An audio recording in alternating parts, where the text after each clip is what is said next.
Shalom, selamat pagi Bapak Ibu, selamat hari Minggu. Apa kabarnya? Kita sekarang memasuki ibadah di rumah masing-masing. Dan saya berharap kita boleh melakukannya, berdoa, bersekutu dengan keluarga.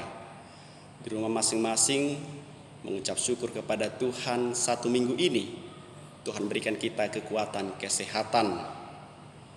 Bapak Ibu Saudara terkasih, minggu kita hari ini 22 Maret 2020. Khotbah Minggu Letare, bersukacitalah, tertulis dalam kitab Mazmur pasal 69 ayat 30 sampai dengan ayat 37. Demikian firman Tuhan. Tetapi aku ini tertindas dan kesakitan. Keselamatan daripadamu, ya Allah, kiranya melindungi aku. Aku akan memuji-muji nama Tuhan dengan nyanyian, mengagungkan Dia dengan nyanyian syukur. Pada pemandangan Allah itu lebih baik daripada sapi jantan, daripada lembu jantan yang bertanduk dan berkuku belah.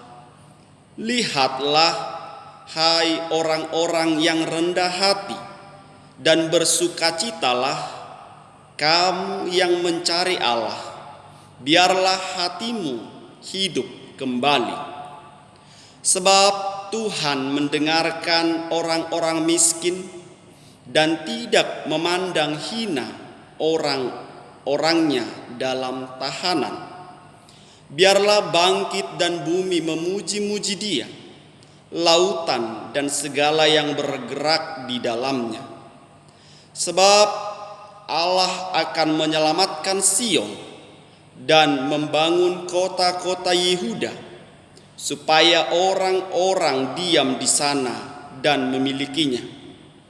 Anak cucu hamba-hambanya akan mewarisinya, dan orang-orang yang mencintai namanya akan diam di situ.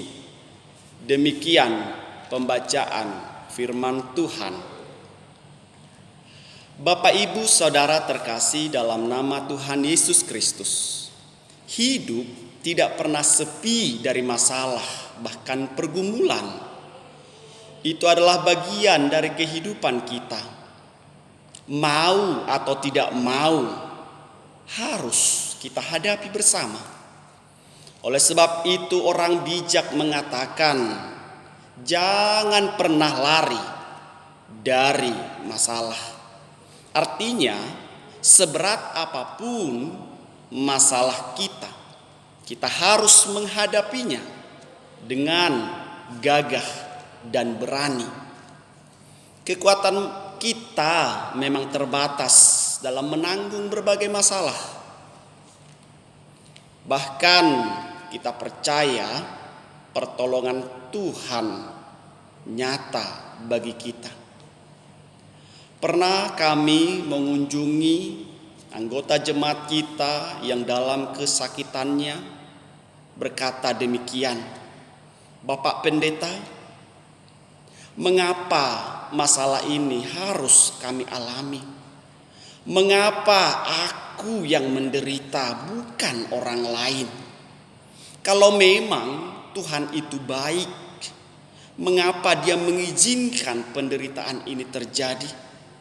Bukankah Allah peduli kepada orang-orang miskin?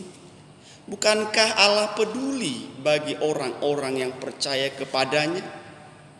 Mengapa Tuhan menciptakan kelemahan mental bagi satu orang dan berbeda dengan yang lain?" Saya sedikit terenyuh atau tersentuh. Bahkan saya juga merasa seperti mereka tidak memiliki jawaban yang tepat yang bisa memuaskan Dia. Tapi dari pertanyaan itu kita boleh melihat Ada kisah dalam Mazmur 22 ayat 2 dikatakan, Allahku, Allahku, mengapa engkau meninggalkan aku? Yesus juga pernah mengatakan itu ketika dia disalibkan. Dia mengucapkan hal yang sama. Tapi pernahkah kita berpikir, mengapa Tuhan mengutus putranya ke dunia ini hanya untuk menderita dan mati disalibkan? Mungkin banyak di antara kita tidak perlu bertanya, karena kita tahu jawabannya. Karena kasihnya kepada manusia. Oleh karena itu, beranikah kita mengatakan bahwa Allah mengizinkan penderitaan dialami oleh manusia juga karena kasih Tuhan sedang mau dinyatakan?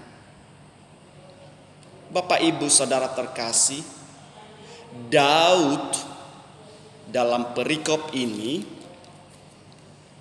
mempunyai 1000 alasan untuk tidak bersuka cita saat dia sedang dalam pengejaran Raja Saul dalam hidupnya, di mana Saul ingin menghabisi, membunuh dia. Hati Daud pasti galau, kacau perasaannya. Dan semua itu berpotensi membuat Daud untuk tidak bersuka cita. Namun lihat dalam Mazmur 69 ayat 30 sampai 37 ini, Allah mau menyatakan keselamatan dan perlindungannya kepada Daud. Daud menerima keadaannya.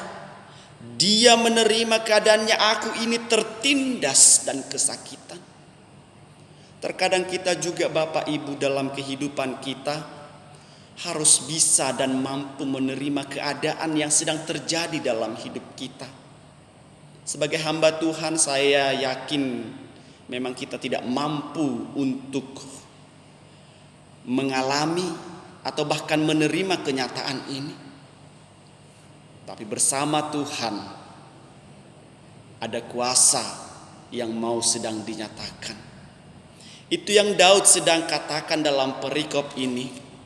Bapak, Ibu, Saudara terkasih, pencuri sukacita terbesar adalah kekhawatiran dan ketakutan. Bila kekhawatiran sudah menghinggapi hidup kita, maka kita akan kehilangan sukacita kita. Mulut kita bisa saja tertawa di depan banyak orang, tetapi hati kita jujur sedang merana kesakitan dalam penderitaan, masalah pribadi lepas pribadi. Bapak, Ibu, beban mental yang dialami oleh orang yang diliputi kekhawatiran jauh lebih berat daripada orang yang bersukacita. Artinya orang yang sedang hidup dalam kekhawatiran, dalam ketakutan, dia tidak akan mampu untuk bersukacita. Karena itu ketika orang bersukacita, datang masalah, dia mampu bersukacita menyampaikan itu kepada Tuhan. Bapak, Ibu, baru-baru ini, belakangan ini, kita juga sedang dilanda kekhawatiran. Bahkan kekhawatiran itu akan menurunkan semangat, menurunkan stamina, daya tahan tubuh kita. Ketika daya tahan tubuh, stamina kita, semangat kita berkurang, lihat virus corona bisa memasuki tubuh ini, tubuh kita. Karena itu, mari semangat, mari bangkitkan sukacita, mari stamina kita jaga dengan pola kesehatan. Untuk itu sangatlah beralasan bila guru hikmat Salomo pernah mengatakan bahwa hati yang gembira adalah obat yang manjur, tetapi semangat yang patah meringankan tulang. Setiap manusia, bahkan saya sebagai hamba Tuhan, bisa saja takut atau khawatir akan apa yang terjadi dalam hidup ini. Tapi Tuhan harus kita pahami, Tuhan kita percayai, mengerti dan mengetahui keadaan kita. Bahkan yang tertindas, yang dalam kesakitan, yang dalam keadaan miskin, orang yang dalam tahanan seperti dalam perikop ini, Tuhan mendengarkan kita.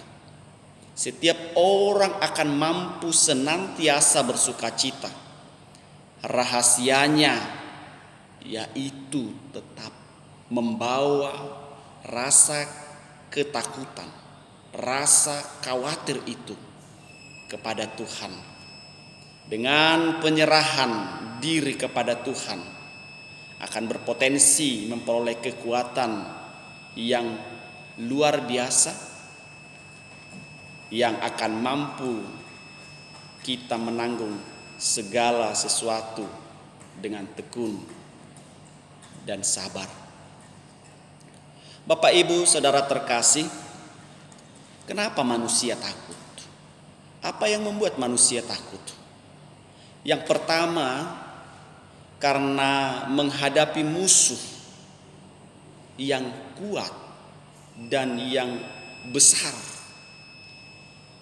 Pada dasarnya, kalau kita menghadapi musuh yang lebih kuat, yang lebih besar, memang kita akan timbul rasa takut.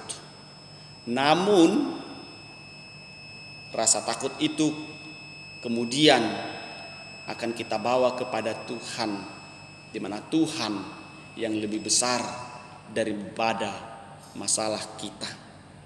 Sehingga dengan begitu kita akan punya pengakuan, roh yang ada di dalam aku bersama dengan Tuhan lebih besar daripada roh yang ada di dunia ini. Karena itu ketakutan kita sering kali dibesar-besarkan oleh pikiran kita. Sebagai contoh, ketika saudara batuk, bahkan pernah teman bersaksi di masa sekarang ini, dalam keramaian dia batuk. Ketika dia batuk, orang melihat dan mulai menjauh. Bahkan begitu juga kita. Kita batuk, 3 hari batuknya belum sembuh, mulai timbul pikiran negatif.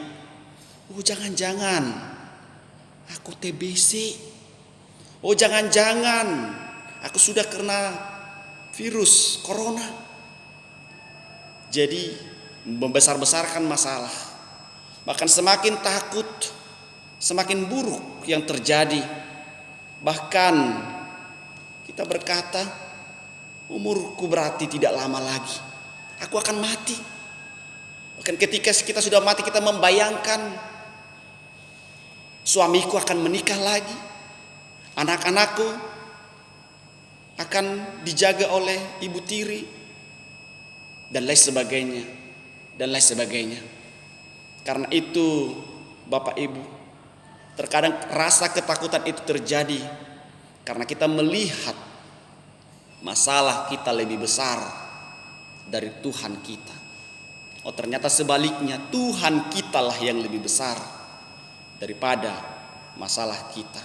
Katakan kepada masalahmu, aku punya Allah yang lebih besar daripada itu. Sehingga kita mampu memuji seperti Raja Daud ini. Dia memuji-muji nama Tuhan. Dan ternyata pujian itulah yang Tuhan kehendaki lebih daripada persembahan kurban, lebih daripada lembu jantan yang bertanduk dan yang berkuku belah. Bapak, Ibu, Saudara terkasih, yang kedua, Kenapa orang takut? Karena tanpa atau kurang persiapan yang cukup menghadapi musuh. Kadangkala ketika kita tidak sanggup, itu karena kita belum siap. Orang jalan tiba-tiba ditendang dari belakang lalu jatuh. Atau seperti yang terjadi dalam kebiasaan buruk anak SMP belakangan ini. Ketika dia melompat, temannya yang di samping kanan kirinya menendang dia lalu jatuh. Karena itu terkadang memang masalah tiba-tiba datang, lalu kita tidak siap, maka kita punya rasa ketakutan itu. Karena itu dalam hal menghadapi itu, kita harus punya kesiapan secara rohani di dalam Tuhan. Yang ketiga, mengapa orang takut? Karena tidak mampu mengatasi masalah. Kalau kita tahu mesti berbuat apa, kalau kita tidak tahu mesti berbuat apa, saya tidak akan berbuat apa-apa. Kita tidak mampu mengatasi masalah karena kita memang tidak tahu harus berbuat apa. Ketika kita mestinya tidak berbuat apa-apa karena kita tetap dipaksakan oleh kehendak. Karena itu kita harus menyerahkan setiap kehidupan, rencana, apapun yang kita rindukan kepada Dia. Sebagai hamba Tuhan, saya berharap Bapak Ibu Saudara ketika mengalami masalah berat, jangan menambah masalah dengan menyalahkan orang lain. Selalu ada jalan di dalam Tuhan. Tidak ada yang susah buat Tuhan. Jangan marah-marah, jangan salahkan orang lain, jangan stres, jangan putus asa, jangan melarikan diri. Karena masih ada satu jalan yang luar biasa, yaitu berlarilah kepada Tuhan. Tahukah Anda mengapa nyanyian pujian itu sangat penting? Karena bukan soal nadanya, bukan soal kata-katanya yang liriknya, tetapi di mana ada pujian, ada kuasa Tuhan bekerja. Saat kita memuji Tuhan, Tuhan sudah siap untuk menolong kita, menyembuhkan kita, mengerjakan mujizat bagi kita. Seperti kita menyalakan televisi, ketika kita nyalakan televisi, semua program sudah ada di dalamnya. Berucap syukurlah lewat pujian, karena pujian adalah apresiasi kita kepada Allah yang telah menyatakan kebaikannya kepada kita. Seorang yang bersyukur akan memiliki keyakinan bila Tuhan sanggup memelihara burung pipit di udara, pastilah Tuhan juga sanggup memelihara kelangsungan hidup anak-anaknya. Maka mari mengucap syukur karena kita sadar Allah lebih besar dari permasalahan dan kekhawatiran yang kita alami.